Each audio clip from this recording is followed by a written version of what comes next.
All right, everybody, good afternoon. I have, I think, one thing for you at the top, and then we'll get started. So before we get started, I wanted to preview what to expect tomorrow night with President Biden delivers his third State of the Union. You will hear the president lay out the historic achievements he has delivered on for the American people and his vision for the future. Looking at what President Biden faced when he came into office and where we are now, it is clear he's gotten more done in the first 3 years than most presidents have accomplished in 2 terms. He will talk about the success in implementing his agenda, from infrastructure to chips to lowering drug prices and getting rid of junk fees, as you heard him speak to yesterday with his competition council. He will talk about whose side he is on and his plan to improve the lives of all Americans. That includes lowering costs for Americans and giving people more breathing room, lowering health care premiums and taking on Big Pharma to lower the cost of prescription drugs, making the wealthy and corporations pay their fair share in taxes, saving our democracy and protecting our democratic institutions, protecting women's reproductive health in the face of relentless attacks from Republican elected officials, making progress on his unity agenda, ending cancer as we know it, delivering on the sacred obligation to veterans, tackling the mental health crisis, and beating the opioid and overdose pandemic. We will have more to share tomorrow, but fundamentally, the president will outline an agenda that is about continuing to build on the progress that we've made over the last 3 years. The president has always been an optimistic person, as you all know, and even in the face of challenges that we have in front of us, he will share why he is hopeful about this country's future and why it is a mistake. It is a mistake to bet against the American people.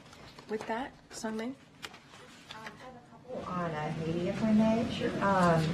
So earlier today, Ambassador Linda Thomas-Greenfield said that the U.S. has asked the Prime Minister to, quote, move forward in a political process that will lead to the establishment of a presidential transitional council that will lead to elections. So I just want to clarify, does that mean a resignation? Did the U.S. government ask him to resign directly? So a couple of things. We are definitely not pushing the Prime Minister to resign. That is not what we're doing, but we have underscored that now is the time to finalize a political accord to help set Haiti on a path to a better future.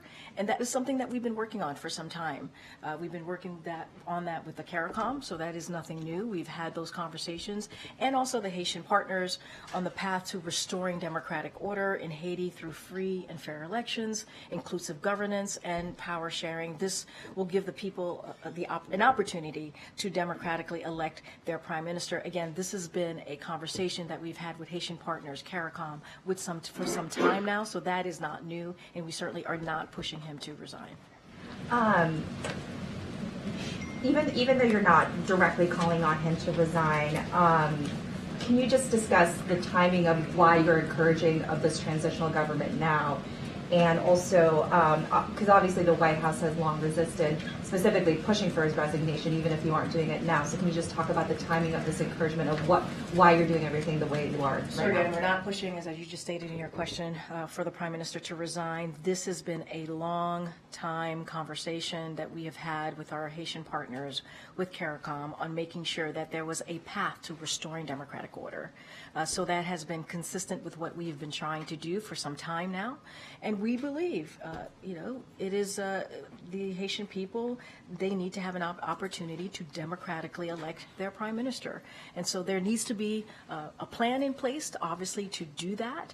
And so that's what we're encouraging. But we've been having these conversations for some time now. And one domestic matter, back in February of 2021, President Biden said Donald Trump should not be given the traditional intelligence briefings that were given to former presidents because, quote, what value is giving him an intelligence briefing? What impact does he have at all, other than the fact that he might slip and say something? Does the president still feel that way now that Donald Trump is on the way to becoming the Republican Party's nominee, and would be entitled to the briefings that a party candidate would get? I think the president's words stand today, as he stated however long ago. I don't think his mind has changed on that. I just don't have anything to add. Did he do anything to block him from getting these briefings later this year? I don't have anything to add, but the president was very clear about how he felt about that, and I would say those comments certainly do stand today. Thanks, Karine. Can you confirm that the White House invited the Ukraine's First Lady to the State of the Union, but that she declined to attend? So the White House did invite Mrs. Zelenska to the State of the Union. She was unable to attend. I would refer you to Ukraine as to her reasoning why, but she did indeed receive an invitation from us. And there was also an invite that went out to Navalny's wife. Can you talk a bit about how the president may address foreign policy issues? Of course, he's going to be speaking to Republicans, many of them who he wants to convince to back more funding to Ukraine. So, look, I'm going to be really mindful and not get ahead of the president on his State of the Union remarks, so not going to lay that out and how he's going to address Republicans, as you mentioned, who will be in front of him. But, the president, as it relates to certainly Ukraine, the president's going to continue to make his case that House Republicans need to move forward. The Speaker needs to put the National Security Supplemental on the floor. We know that it would get overwhelming support. And also, it's also about our national security, our own national security. And so we can't let politics get in the way of our national security. So the president's going to make that clear, and I'll just leave it to the president, as he would say, stay tuned. Stay tuned for tomorrow. Just to be clear, he'd make those points clear at the State of the Union. He's going to continue to make that case clear. You asked me how he's going to do that or lay that out tomorrow in the State of the Union. I just don't want to get ahead of the president. But our message continues, right? As it relates to national security supplemental, obviously the Ukraine aid is included in that supplemental. Justice Navalny also invited and couldn't attend. So I talked about this yesterday. Mrs. Navalny was indeed invited personally by the president. She was not able to attend. I would refer you, obviously, to her to explain why. But yes, she was invited. Lastly, on the Yes. Russian missile strike, it was only about 200 feet away from President Zelensky. That's according to one of our sources. And a source close to Zelensky tells us that they believe Zelensky was the intended target. Is the U.S. looking into that strike? Do they believe that Zelensky was, in fact, the intended target? So I can't speak to what they were targeting. That's not something that I can speak to, but it appears that it landed near, as you just said, the convoy. And I think Russia's actions speak for themselves here, but I can't speak for their exact target. Karine, do you have any reaction to the sailors that were reportedly killed in the Houthi attack? So let me say a couple things about that that happened earlier today.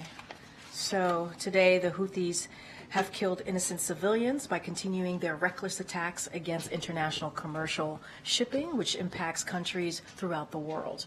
The ship they attacked was a Barbados-flagged Liberian-owned bulk carrier. It was not a U.S. ship, contrary to what the Houthis claimed.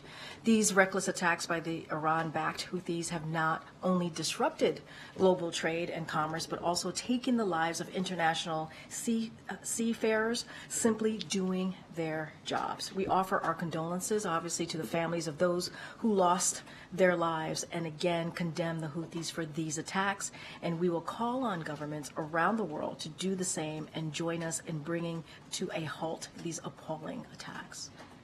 Thanks. And then one more on Haiti. We understand that the Prime Minister, Henry, is located in the United States right now in Puerto Rico. Could you talk a little bit about what his status is there and what the United States is doing as far as his travel logistics? So I cannot speak to the Prime Minister's travel. He would have to speak to it himself. I just cannot speak to that. Okay. And then should we expect any policy, like detailed policy, rollout associated with the State of the Union tomorrow?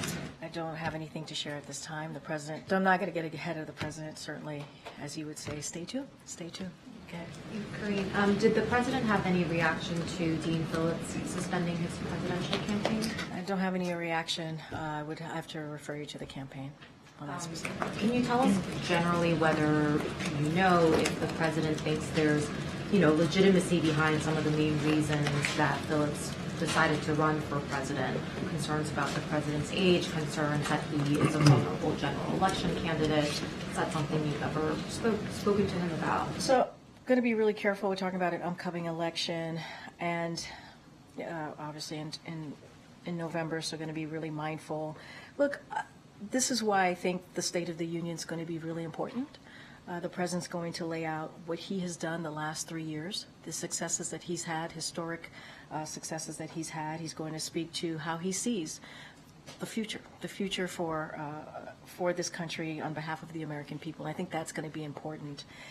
And I would say this as it relates to part of your question. The president has been very clear. He's been very honest about his age. He knows that. He makes jokes about it, right? He makes jokes about his friend Jimmy Madison, right? He gets that. But this is also a president that has gotten done more in the last 3 years than most presidents have in their 2 terms of presidency. And that is what we've seen from the data. And a lot of that is because of his experience. His experience matters. His experience as 36 years as a senator, 8 years as vice president, and now into his first term as president.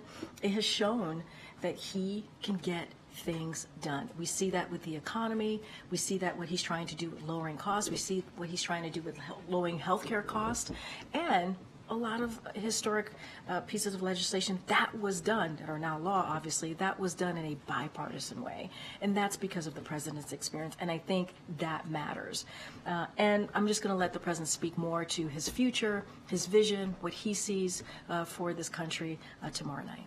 Just a quick question on State of the Union. You know, there was obviously a universe where a ceasefire and hostages deal was reached before the State of the Union. It seems increasingly clear that that's not going to happen in the next 36 hours. So given that, can you give us a little bit of insight into how the president has been working to draft a speech that addresses and speaks to just the anger and frustration that a lot of people are feeling about the fact that he is not willing so far to call for a permanent ceasefire? So look, as you've heard the president call for a ceasefire, a period of time, a pause where there's a period of time where obviously the fighting stops, right? And with that is a hostage deal where we can get these hostages back home to their family and their loved ones. And let's not forget, the hostages include about 6 Americans. And so that's incredibly important. At the same time, let's not forget getting that all-important humanitarian aid into Gaza, to the Palestinian people. And so that is important. That is a first step that we need to get to. The president's going to continue to work on this, as he has been for the past several weeks, for the past several months, along with his team. So we are steadfast, focused on that. That is not going to change just because there's a State of the Union tomorrow. And so the president is going to be optimistic. He is. As it relates to his speech, look, these speeches, all of them, you know, they take massive undertaking, right? They take a lot of work, and to actually meet the moment of where we are as a country, and also lay out the future for this country. So not going to get into specifics as to how he's working through that. You'll hear it from him directly, but the president certainly is going to meet the moment where we are as a country, lay out the progress that we've seen in the last 3 years, and not just that, how do we build on that progress? Do you happen to know what about the speech writing process this time around the president has found most challenging? Look, this is his 3rd State of the Union address, as you know. This is going to be, as you can imagine, a very important, as he sees it, a conversation that he'll have with the American people. Millions of people are going to be watching. And so it's not just about the people who are, the elected officials who are in front of him. And so, you know, I would say this. I would say this is certainly a continuation of those conversations that he has with the American people when he goes out, and travels on the road, right? He hears directly from them. He hears what they are dealing with. He deals with what their family is dealing with. And so it's built on that. It's built on those conversations, that experience that he has, and knowing and having his finger on the pulse is certainly about what the American people have been going through these past 3 years. Going to be really mindful, not going to dive into his thought process. I think when he delivers his speech tomorrow night, you'll get a good sense of where the president is and how he sees where we are at this country, the State of the Union, obviously, hence the opportunity that he has tomorrow. And so I would just leave it at that.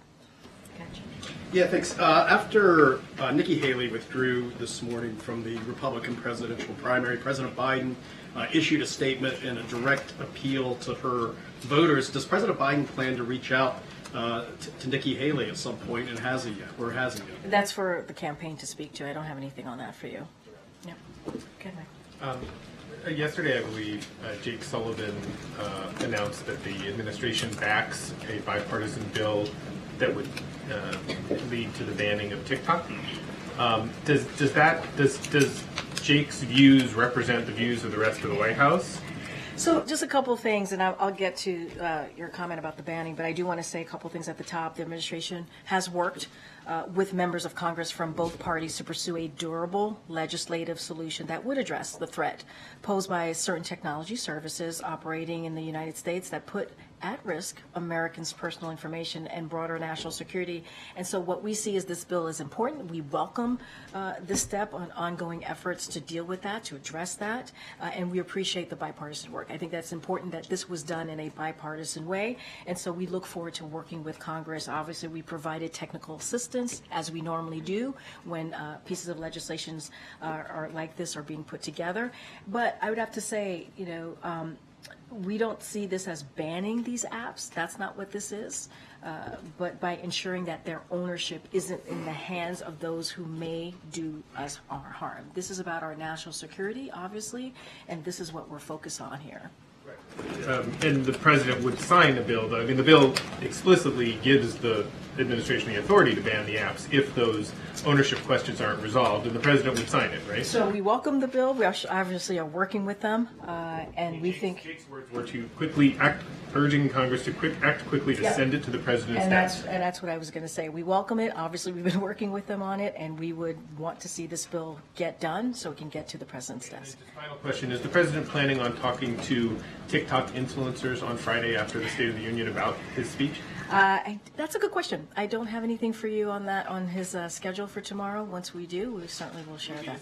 Friday. For Friday, pardon me, for Friday. As you know, he's going to be on the road on Friday. I don't have And anything. if he does, you wouldn't see any contradiction between the fact that the president would be using a technology that he's urging Congress to. Here's the thing, and I've been asked this question multiple times about TikTok and our use of TikTok. As it relates to the campaign, I know the campaign has created a TikTok account. I would let them speak to that. That is their strategy. Would let them speak to that.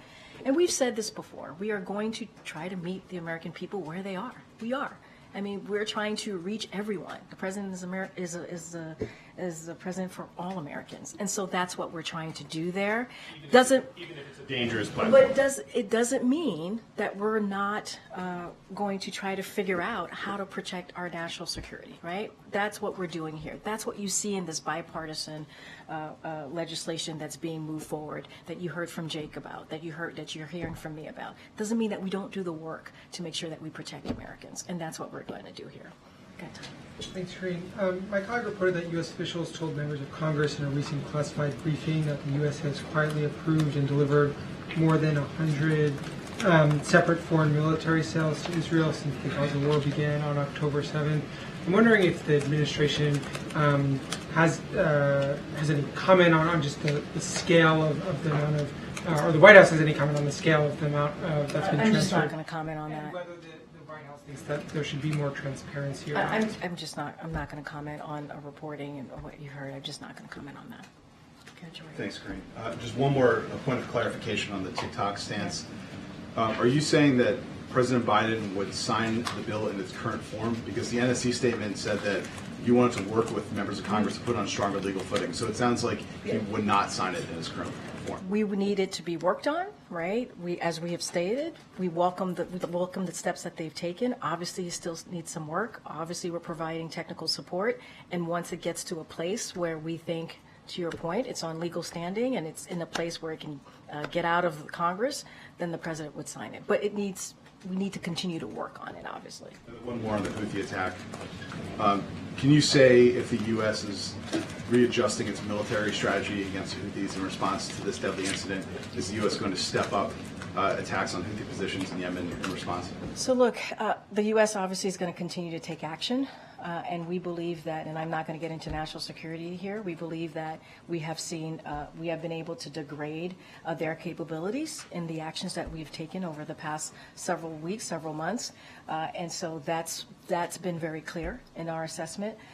But this is not just our problem. Obviously, this is an international one. So we are working in a multinational coalition to deal with what we're seeing currently by the Houthis. And so, look, this is something that we're going to continue to do. We're going to continue to take action, and that's what you have seen this administration do over the past several weeks. Okay. Continuing on the Houthis, why is the U.S. Navy having so little effect on stopping these kinds of attacks from happening? So as I was answering the question to Jordan a second ago, I'm not going to get into specific intelligence here, but broadly speaking, we know that the strikes have indeed impacted on degrading their capabilities, and that's important. We have taken out significant amount of Houthi weapons, and our military is regularly destroying Houthi missiles, and when they're being loaded and prepared to launch, but before they can actually be fired at commercial ships. So that's what we've been able to do. So we will continue to act as needed to degrade the Houthis' capabilities, and this is a process. This is a process here. Does the U.S. Still hold Iran responsible for these attacks? It hasn't changed. Our stance on that has not changed. And what would happen if the Houthis hit a U.S. naval ship? You've seen us respond when you saw 3 military members were killed not too long ago. You saw our response. So the president is also the commander-in-chief, as you know, and he understands that responsibility. And just to button up one thing on Haiti about the prime minister being in Puerto Rico, just to clarify, he's there on his own volition, or is the United States providing aid and comfort? So we are not providing any assistance to help the prime minister certainly return to Haiti. We're not going to speak to his travel. That is something for him to speak to. As far as you know, he's just enjoying the sights. That's for him. That's one way to put it. That's for him to speak to. All right. Karine, is the president preparing for hecklers during the State of the Union? Look, you saw the president last year when some Republican members behaved in a way that was, I would say, disrespectful, and he handled that, and he did that on his own, and he held them to account as it related to important programs that matter to the American people, Social Security, Medicare, Medicaid. He called them out on it as they were obviously heckling at him.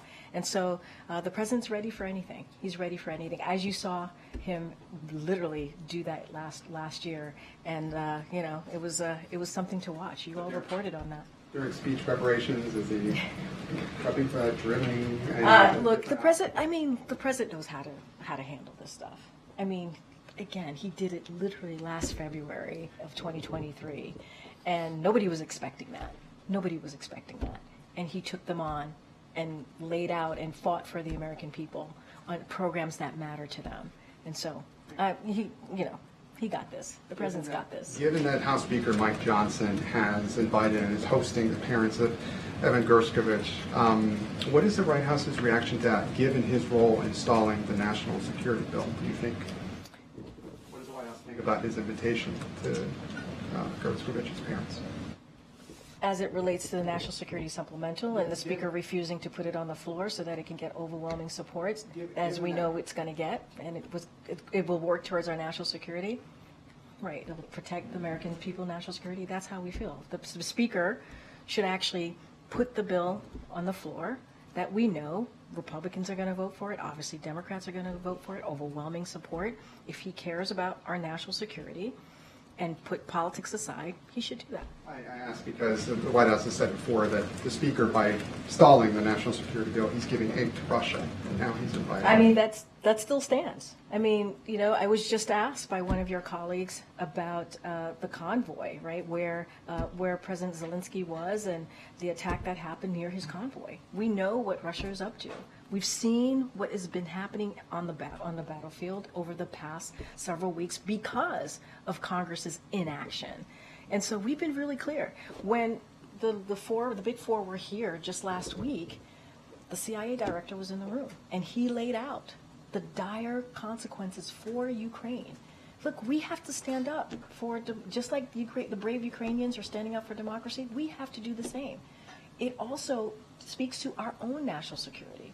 So the Speaker needs to put that national security supplemental on the floor and let it get that overwhelming support, bipartisan support that we know that it's going to get. And finally, just to button something up on Haiti, yesterday Admiral Kirby said that it was a simplistic explanation that there was money being held up when it comes to this multinational security force, that Republicans were holding up some of this money. He said that there were other reasons for it, but I'll ask the question more bluntly. Do you blame Republicans for holding up critical money for Haiti? So let's not forget what we're providing to Haiti is really important emergency needs, right? When we think about food, healthcare, clean water, and other forms of critical assistance through UN and NGO partners to help people in need across Haiti. And so what we are seeing and what everyone is actually realizing is that the deteriorating situation in Haiti has required organizations to adjust their posture and at times prevented aid from reaching people in need. And that is just because of what we're seeing, obviously, on the ground. And so humanitarian partners are going to continue to provide the assistance amidst the current security breakdown, obviously, the best way that they can. But as we know, there's a dire situation on the ground. It has made it very difficult to get that aid. And we have said this before, the U.S. government has been leading in providing aid to the Haitian people. Okay. On the State of the Union tomorrow, how much of it can we expect to be forward-looking, potentially presenting a vision for a second term versus going over kind of the accomplishments of the first term? So I don't have a formula to read out to you right now. What I can say is he's going to take a look back, as I said at the top, look at the achievements and the successes that we have had the last 3 years, and also speak to how we're going to continue to build on those successes and fight for the CHIPS Act, fight for the Inflation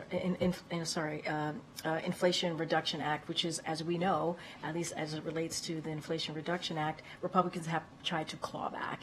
And these are important pieces of legislation that we need to continue to implement and protect. So you're going to hear him talk about that. I've talked about other things that the president wants to focus on, lowering costs, fighting for our democracy, fighting for reproductive rights. So he's going to talk about that, talk about the future, talk about his vision for the American people. He's an optimistic guy, as we know, but I don't have a formulation on percentages or how that's going to be divvied up, but that's what you can expect to hear from the president. And is the administration still debating taking executive action on immigration? I mean, we've been clear about this.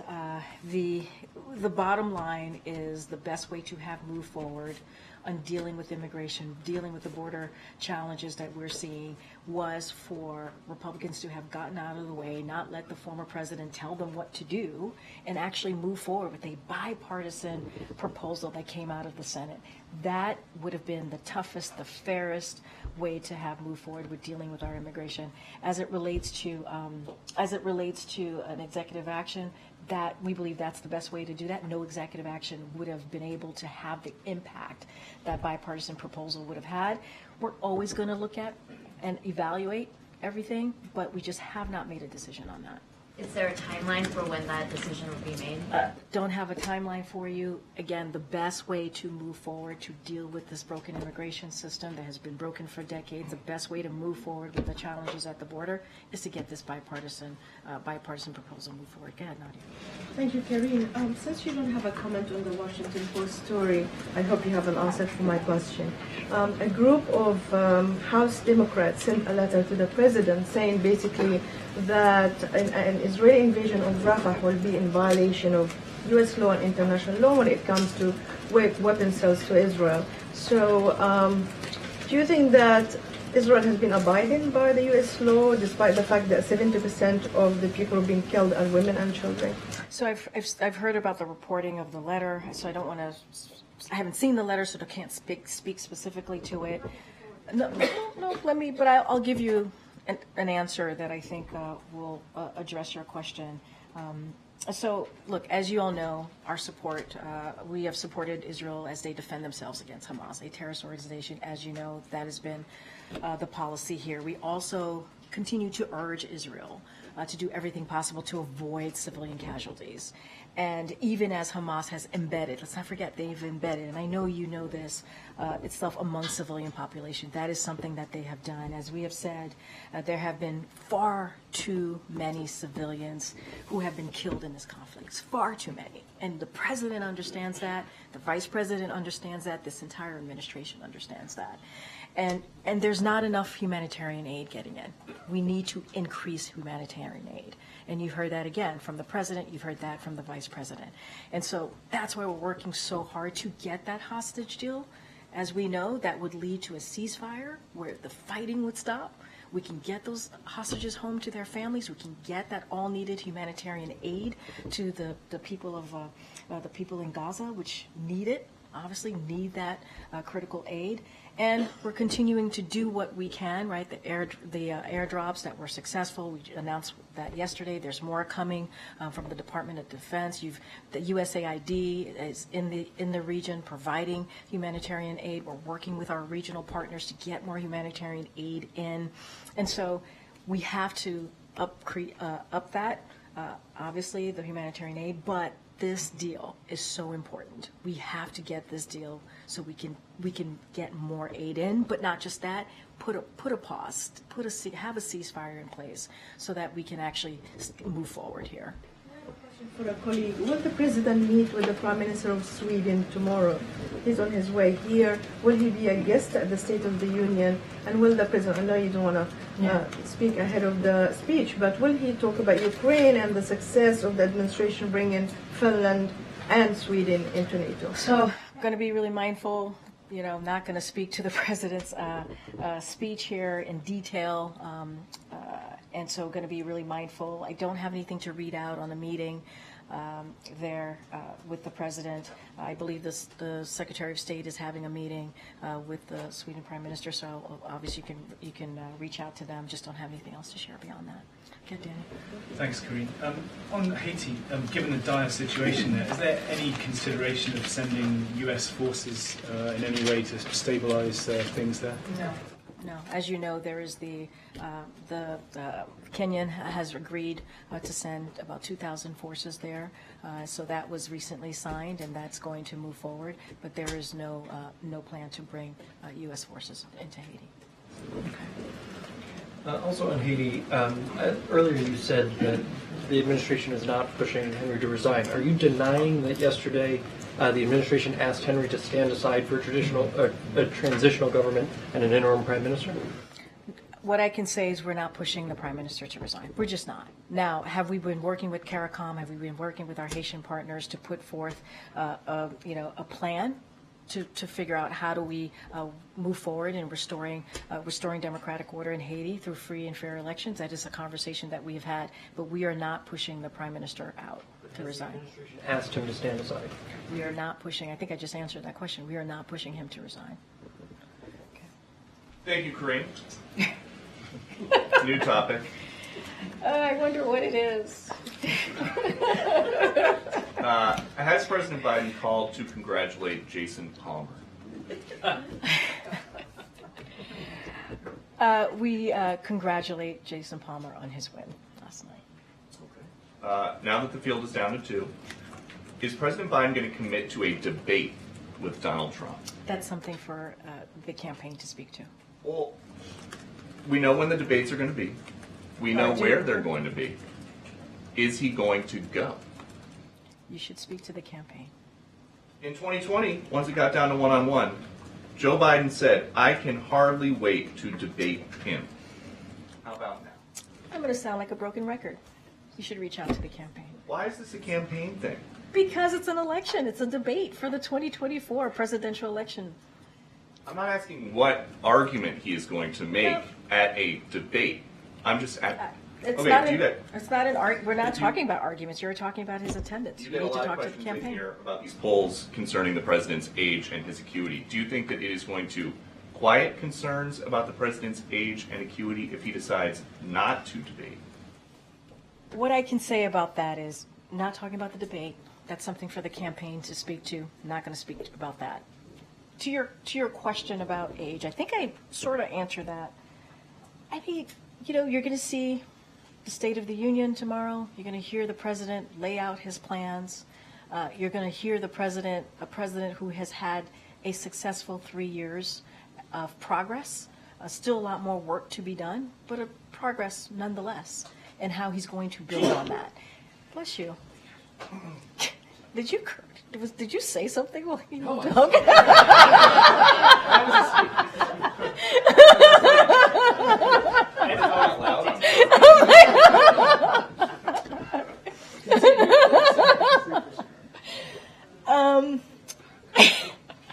Some fun here on Wednesday afternoon, but he wouldn't have been able to get. It's all seriousness. You know, you saw the graphics behind me. You saw what the president has been able to do. 14.8 million jobs, unemployment under 4%, continuing to find ways to lower costs. We saw that when he made the announcement on junk fees.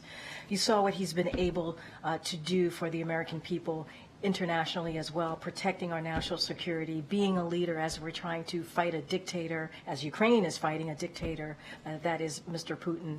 And this is because of the president's leadership. It really is. I mean, 36 years in the Senate, 8 years as vice president, that counts for something. That counts for experience. That counts for having these relationships. That counts for knowing how to get things done. And the president wants to build on that. He does. And not only that, when people were saying he couldn't get things done in a bipartisan way, he was able to do that. Infrastructure, it was a punchline in the last administration. It was a joke. Now we actually have an infrastructure decade. You think about what we've been able to do for our veterans in the PACT Act, really help our veterans. You think about the Chips and Science Act, which is bringing home manufacturing. 800,000 jobs have been created. This is what the president's been able to do. And guess what? That's because of his experience. And so just for clarity, it's possible that there will be no Joe Biden, Donald Trump debates. Is that what you? Is that what you're excited about? Is that what you want to see? Because you love keep to see asking Joe me. You've Biden asked and me Donald about Trump 3, debate. 4, 5 different times in different ways, and How I've said. would President Biden do in a debate? I'm not asking a question about a specific debate. I'm just asking how would he do in a debate? I know it's been 4 years since he's done You literally saw just last year, back in January 2023, at the last State of the Union, take on Republicans during giving a major speech. He took them on. As they were heckling him, he took them on and said he was going to fight for programs, essentially said he was fighting for programs that the American people needed. Social Security, Medicare, Medicaid. He stood there and fought for the American people. I mean, that was pretty impressive. Some of you all reported on that. Okay, I'm going to keep going. Go ahead, Phil, in the back. Thank you. Victoria Nuland, the third highest ranking U.S. diplomat who's had a hand in the future of Ukraine for some time, announced that she plans to step down. How did the president react to news of that resignation, and does he believe that she was successful during her tenure there? So I have not spoken to the president about this, so I can't give you an answer directly from the president. And so I'm just going to leave that there. Obviously, it's an important position. We appreciate her service. It is not easy to serve, as you know, and we appreciate her service. I just don't want to get into any specifics on that. I don't have anything to share. What's the president's reaction to France codifying abortion rights into their constitution?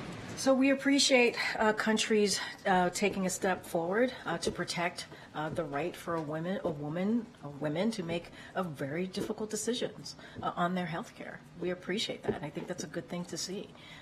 And as it relates to here in this country, the president's going to talk about reproductive rights and fighting for that. And what we're seeing across the country, more than 300 bills that were introduced recently on finding ways to prevent women from making these really important decisions on their bodies. And that should not be. And that's because Roe v. Wade was overturned, which is a law that was part of the Constitution for almost 50 years. And that was taken away. We see Republicans putting forth 3 national bans against abortion. That's not what the president's fighting for. He's fighting for the right for a woman to make a decision on her own body. And does he think that the French prohibition on abortion after 14 weeks is reasonable? Look, I'm not going to get into the specifics of that particular bill. What I could say, it's always important to see other countries actually take steps to protecting rights, fundamental rights that women should have. But I'm not going to get into the specifics of the bill. Go ahead, Karen. Ms. Karine, can you give us some insight into the President's State of the Union prep sessions at Camp David? Who was he working with on the speech, and what does he do? I mean, is he writing lines, or is he editing what's given to him? What's that process like for him? So look, as it relates to Camp David, obviously the President was at Camp David over the weekend. He worked on his speech, on the State of the Union speech, with his senior staff, which included Bruce Reed, Anita Dunn, Steve Ricchetti, and Vinay Reddy. This is fairly standard. He was there last year for the February State of the Union, and I think, even throughout today and tomorrow, he's going to continue to fine-tune the speech. This is something that he is personally involved in. This is something that comes straight from having conversations with the American people, as he's had over the past year, leading to this, certainly leading to the process. And so, look, there are massive undertakings, right? Massive undertakings in having a State of the Union that speaks to where we are as a country and how we're moving forward. And so that's what I'll say. And does he have any State of the Union traditions? Like, is there something he does tomorrow to prepare for a speech like that? So I don't have anything to share. He's going to be, I can say that he's going to be working on the speech throughout the day, fine-tuning the speech. He'll be doing that with his senior staff. And it's a major address. It's an important speech. He's going to be delivering it to millions of Americans who are going to be tuning in, and we appreciate that in front of obviously Congress and guests of Congress, guests of the President, and it's going to be an incredibly important moment, and the President takes that very, very seriously. Go ahead, Karen. Thanks, Karine. A federal judge in Texas ruled that the Minority Business Development Agency's presumption that black and brown communities are disadvantaged is unconstitutional and enjoined the agency from distributing its services based on race. Is the White House concerned that this ruling could undo some of the efforts that you've been making to bolster black businesses?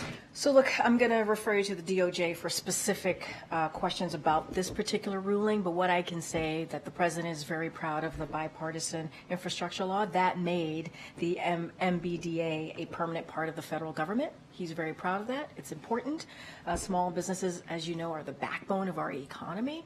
And so it's vital. It's vital for our entrepreneurs to have the opportunity to start a business. We've seen 16 million applications that was started under this administration over the past 3 years, which is important. There was certainly a boost in what we saw with minority businesses starting their small businesses, obviously, filing those applications, and we think that's really important.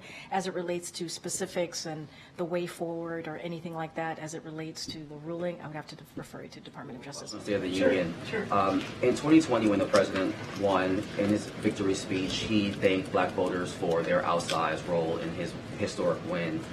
He said that he would have their backs. Obviously, polling and anecdotal reporting shows that a significant number of black voters still feel that the President hasn't completely had their backs or have not felt the impacts of this administration's policies. How much of this speech does the President see as an opportunity to lay out what he believes he has done to have the backs of black Americans? So look, we understand that it's complicated, right? In the sense of what the American people have gone through the last 3 years. We came in, there was a pandemic, and there was an economy that was in a tailspin. So we get it. We get that some Americans are trying to still figure out where we are and what's going on and what this administration has done. This is why the State of the Union is going to be so critical, so important, because the President gets to lay that out. It gives the President an opportunity to speak to that. And so that's important. But to the beginning of your question about 2020 and the promise that the President has made, he did make a promise, and he has done everything that he can to keep that promise. You think about voting rights. The first couple of days of this administration, he put forward an executive action to do everything that he could on the federal level to deal with that issue. So he did that. He took executive action when Congress could not move on the George Floyd Justice and Policing Act. You know that. You covered that. He took actions from where he could from here, from the federal government. And so, look, there are other ways that he has taken action, obviously, to make sure that communities that have felt that felt left behind are not left behind. And you see that in for example, every economic policy that he's moved forward with, whether it's the bipartisan infrastructure legislation, whether it's the Inflation Reduction Act that really deals with making sure that Medicare has the ability to fight Big Pharma, right? So that many people in the community who've been paying hundreds of dollars for insulin, for example, now seniors are capped by $35. These things matter. These things add up. These things are important. And so he takes that very seriously. When he walked into the administration, unemployment for the black community, for example, was at over 9%. Now it's at 5%. That's because of the work that this administration has taken. Think about the American Rescue Plan. The child tax credit really cut child poverty in the community by half. That's because, obviously, the work that this president has done. That piece of legislation, only Democrats voted for it. So the president's taken action. We understand that it's complicated. It's going to take some time for everyone to see what this president has been able to do. The State of the Union is a perfect opportunity to lay that out. Okay, Janie. Thank you very much. I have a question about China.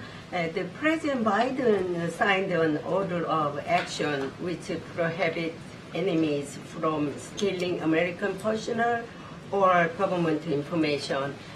And there is a list of 6 countries, including China and North Korea. My question is, how is the investigation into the Confucius Institute, which is acting as China's intelligence agency, processing in the United States? So say that one. So the president signed. Say that one more time. The president signed the order of action for the enemies, steal the enemies' U.S. information. But there is a list of 6 countries, including China and North Korea, whatever, Iran, or 6 countries. Yeah. So how is the investigation into the Confucius Institute, which is acting as China's intelligence agency, processing in the United States and all of the world, and Korea also too? Yeah, that's something as it relates to any investigation. That's something that the Department of Justice could go into. I'm not going to go into it from here. Okay. Thank you. All right, no problem. Go ahead, Andrew. Thank you. When the president speaks tomorrow night, you said he's going to talk about his efforts to bolster democracy. Is he going to have a message for people viewing this in other countries and U.S. allies? Because I'm looking at some polling data from the UK. It says that 48% of British adults see the West's response to Putin and Russia getting worse if the president loses re-election. Over half, 52%, say that if the president loses re-election, the West's approach to climate change would worsen. Is he going to try and reassure people around the world that democracy is strong and project strength that he can win the election? So, going to be careful because you're asking me this question as it relates to the election and upcoming election. It's going to be super. No, wait. Every time I say that, everyone gets a little upset that I say that. But I'm going to try and answer your question. But I just have to be super mindful here. I mean, that's just how it works here. I'm a federal employee. There's something called the Hatch Act. Got to be mindful. And so, look, I talked about how the president's going to mention the National Security Supplemental and how important it is, as certainly because we've seen what's going on in Ukraine, right? And one of the things that we know and we believe, and this is something that I had mentioned that the CIA director shared with the Big Four, is that we see that Ukraine is losing ground on in the battlefield right now, and we believe it's because of Congress's inaction, right? And so it does matter. It does matter if we take action or not. It does matter that if we get this national security supplemental done or not. It does. Other countries look at what we're doing.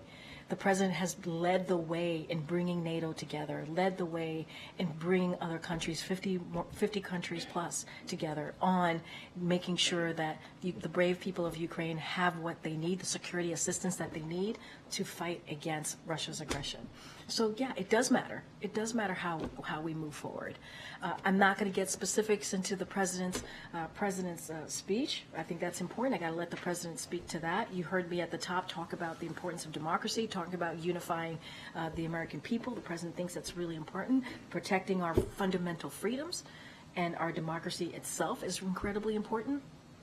So look, and let's not forget here what many Americans have been going through, right? The attacks that they have seen, the threats that they have seen. So there is an important message that the president wants to send to the American people about that as well.